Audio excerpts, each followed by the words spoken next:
வணக்கம். கலைச்செல்வி சாமுவேல், வழக்கறிஞர். A disciplined woman demands discipline from her spouse. So ஒரு ரிலேஷன்ஷிப்பில் கமிட் ஆன பிறகும் எல்லா பெண்கள்கிட்டையும் ஃப்ளர்ட் பண்ணுறது, சேட் பண்ணுறது, சீட் பண்ணுறதுன்னு இருக்கிற ஆண்கள், please don't choose a disciplined woman. நீங்களும் உங்களை மாதிரியே குவாலிட்டியோடு இருக்கிற ஒரு பொண்ணை சூஸ் பண்ணுறது தான் நியாயம் இல்லையா? And let your girl know about your behaviours. ஐயோ, இது தெரிஞ்சா எந்த பொண்ணும் என்ன கல்யாணம் பண்ணிக்க மாட்டான்னு நினைச்சீங்கன்னா ஐம் சாரி. நீங்க பொய் சொல்லி கல்யாணம் பண்ணிக்கிறதால ரொம்ப காலம் உங்க வைஃபை ஏமாத்த முடியாது. ஒரு நாள் கண்டிப்பா அவங்களுக்கு உண்மை தெரிய வரும். அப்போ உங்களை நிராகரிக்க வாய்ப்பு இருக்கு. ஒழுக்கம் என்பது எல்லோருக்கும் ஒண்ணுதான். எப்போ உங்களிடம் ஒழுக்கம் இல்லையோ அப்பவே நீங்க அதை மற்றவர்களிடம் எதிர்பார்க்க தகுதியற்றவர்கள். ஆஃப்டர் மேரேஜ் என் மனைவி எனக்கு மட்டும் சொந்தமானவனா? அப்ப நீங்களும் அப்படித்தானே? இல்ல இல்ல, என்னுடைய சூழ்நிலை அப்படி, தெரியாம நடந்து போச்சுன்னு சொல்வது ஏற்புடையதல்ல. எதுவும் உங்களுக்கு தெரியாம நடக்க வாய்ப்பில்லை. உங்க ஸ்பௌஸ்க்கு தெரியாம பாத்துக்கலாம்ன்ற எண்ணத்துல உங்களுக்கு தெரிஞ்சே நடக்கிறது தான் எல்லா விஷயங்களும். உங்களுக்கு கிடைச்ச ஆஃபர்ஸ் மாதிரி உங்க வைஃப்க்கும் நிறைய ஆஃபர்ஸ் வந்திருக்கும். நீங்க எப்படி மற்ற பெண்களுக்கு ஹாய், ஹலோ, பியூட்டிஃபுல், செக்ஸின்னு மெசேஜ் பண்றீங்களோ அதே மாதிரி உங்க மனைவிக்கும் வேறு ஆண்கள் மெசேஜ் பண்ணுவாங்க. பட் அதுக்கு அவங்க எப்படி ரெஸ்பாண்ட் பண்றாங்கன்னு ஒரு விஷயம் இருக்குல்ல, அது நம்ம கண்ட்ரோல்ல தான் இருக்கு. இல்ல என் மனைவியோட நிறைய கருத்து வேறுபாடு, சண்டை, நாங்க பேசிக்கிறது இல்ல, அந்த கேப்ல தான் வேற ஒரு பெண்ணோட பழக்கம் ஆகிடுச்சுன்னு தான் நிறைய ஆண்கள் சொல்றாங்க.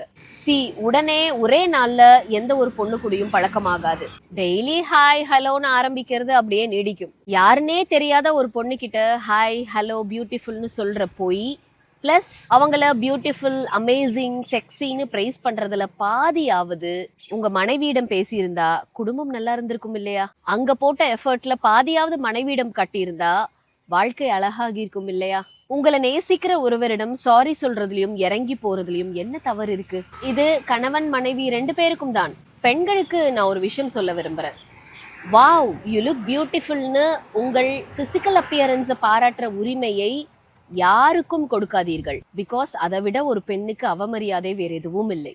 ஒரு பெண்ணை பார்த்து யூஆர் லுக்கிங் பியூட்டிஃபுல், செக்ஸின்னு சொல்வதற்கும் ஒரு ஆண் சொல்வதற்கும் நிறைய வித்தியாசம் இருக்கு. ஒரு பெண் சொன்னால் அது வியப்பு, ஒரு ஆண் சொன்னால் அது விருப்பம். லுக்கிங் குட் என்பதற்கும் லுக்கிங் பியூட்டிஃபுல் என்பதற்குமே வித்தியாசம் இருக்கு. என்ன வித்தியாசம்னா, பிரசன்டபிளா இருக்கிறதுக்கும் செக்ஸியா இருக்கிறதுக்கும் என்ன வித்தியாசமோ அதே வித்தியாசம் தான். ஒரு ஆண் ஒரு பெண்ணை ரசிப்பதை யாராலும் தடுக்க முடியாது. ஆனால் அவன் விருப்பத்தை உங்களிடம் தெரிவிப்பதை தடுக்கும் அதிகாரமும் நிராகரிக்கும் உரிமையும் உங்களுக்கு உண்டு. போற்றுதலும் மரியாதையும் ஒன்றல்ல. Appreciations and respect are not same. பொண்ணு பார்க்க நல்லா இருக்கா என்பதும் செம்மையா இருக்கா என்பதும் ஒண்ணு கிடையாது. உங்களிடம் யாராவது வந்து நீங்க ரொம்ப அழகா இருக்கீங்கன்னு சொன்னா உடனே சந்தோஷப்படக்கூடாது, சந்தேகப்படணும். சந்தோஷப்பட்டா யூ ஆர் வீக் பர்சன் ஈஸியா கெஸ் பண்ண முடியும். இப்ப எதுக்கு இவன் இதை சொல்றான்னு சந்தேகப்பட்டீங்கன்னா நீங்க புத்திசாலி. இன்றைக்கு பெண்கள் பொதுவெளியில் வேலை பார்க்கும் இடத்தில் இதெல்லாம் கடந்துதான் வந்தாக வேண்டி இருக்கு. பட் நான் இங்க அதை சொல்லல. நிறைய கணவன்மார்கள், மனைவிகள் இத சொல்லி கேள்விப்பட்டிருக்கேன். அதாவது வெளியிடங்கள்ல, ஆபீஸ்ல, ஃப்ரெண்ட் சர்க்கிள்ல எல்லாரும் என்ன அப்ரிஷியேட் பண்றாங்க, பட் என் வைஃப் ஆர் என் ஹஸ்பண்ட் மட்டும் என்ன அப்ரிஷியேட் பண்றது இல்லைன்னு சொல்லுவாங்க. கண்டிப்பா அப்ரிசியேஷன் அவசியம்தான். பட் எல்லா அப்ரிசியேஷன்ஸும் ஜென்யூன் ஆனது கிடையாது. உங்க முகத்துக்கு நேரா உங்களை அப்ரிஷியேட் பண்ற, பிரைஸ் பண்ற எல்லாரும், ஐ மீன் நீங்க சொல்ற உங்க ஃப்ரெண்ட்ஸ், கொலீக்ஸ், இவங்க எல்லாம் உங்க முதுகுக்கு பின்னாடியும் உங்களை அப்ரிஷியேட் பண்றாங்களா அண்ட் அது பெனிஃபிட் ஓரியன்டட் அப்ரிசியேஷனான்னு ஆராய்வது அவசியம். அப்போ உங்களுக்கு தெரியும்படி உங்க முகத்துக்கு நேரா அப்ரிஷியேட் பண்ணிட்டு பின்னாடி உங்களை தப்பா பேசுறவங்க ஆர் பெனிஃபிட் ஓரியன்டட் அப்ரிசியேஷன்ஸோட கம்பேர் பண்ணும்போது இதை ரெண்டுமே பண்ணாம இருக்கிற உங்க ஸ்பௌஸ் ஒன்னும் தப்பானவங்க இல்லையே. அப்ரிசியேஷன்ஸ் நம்மள மோட்டிவேட் பண்ணும் தான், இல்லன்னு சொல்லல. பட் அப்ரிசியேஷன்ஸ் மட்டும் தான் உங்களை மோட்டிவேட் பண்ணணும்னா அப்போ உங்க வெற்றிக்கு காரணம் நீங்க இல்ல, உங்களை அப்ரிஷியேட் பண்றவங்க தான். எல்லாரும் நம்மள எப்போதும் பார்த்து கைத்தட்டி சிரிக்கிறதுக்கு நாம ஒன்னும் கோமாளிகள் கிடையாது. உங்கள் வெற்றியை கொண்டாடும் உரிமை எல்லோருக்கும் உண்டு. ஆனால் உங்கள் வெற்றியை உரிமை கொண்டாடும் தகுதி உங்களுக்கே உரித்தானதாக இருக்கட்டும். அதுதான் உண்மையான வெற்றி. எல்லாரும் வெற்றி பெற்ற பிறகு சொல்லுவாங்க என் வெற்றிக்கு காரணம் என் டீச்சர்ஸ், என் பேரண்ட்ஸ், என் பிள்ளைகள், என் வைஃப்னு. அதெல்லாம் கிராட்டிடியூட், நன்றி உணர்வு. அதுவும் இதுவும் ஒண்ணு கிடையாது.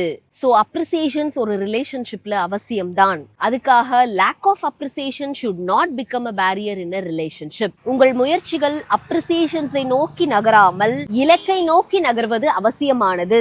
Don't expect immediate recognition in a relationship. Earn it to ensure its durability. நன்றி.